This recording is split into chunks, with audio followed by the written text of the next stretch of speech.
यंत्रणा सज्ज असल्याचं गगराणी यांनी सांगितलं.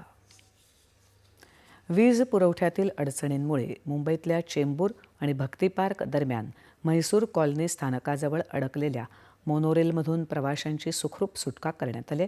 संध्याकाळी 6:15 दरम्यान तांत्रिक कारणानं मुंबईतल्या चेंबूर आणि भक्ती पार्क दरम्यान एक मोनोरेल अडकून पडली. MMRDA, अग्निशमन दल आणि महापालिका अशा सर्वच यंत्रणांनी बचाव आणि मदत कार्य करत 2 तासानंतर सर्व प्रवाशांची सुटका केली. यावेळी मोनोरेलमध्ये सुमारे 500 प्रवासी होते. हा प्रकार का घडला याची चौकशी करण्यात येईल असं मुख्यमंत्री देवेंद्र फडणवीस यांनी म्हटलं आहे. क्षमतेपेक्षा अधिक गर्दीमुळे मोनोरेलचं एकूण वजन सुमारे 109 मेट्रिक टनापर्यंत वाढलं. त्यामुळे मूळ क्षमतेपेक्षा हे वजन अधिक होतं.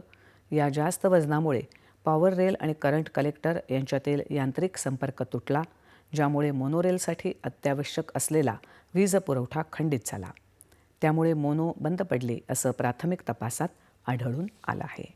आणि यानंतरच्या बातम्या थोड्याच वेळात.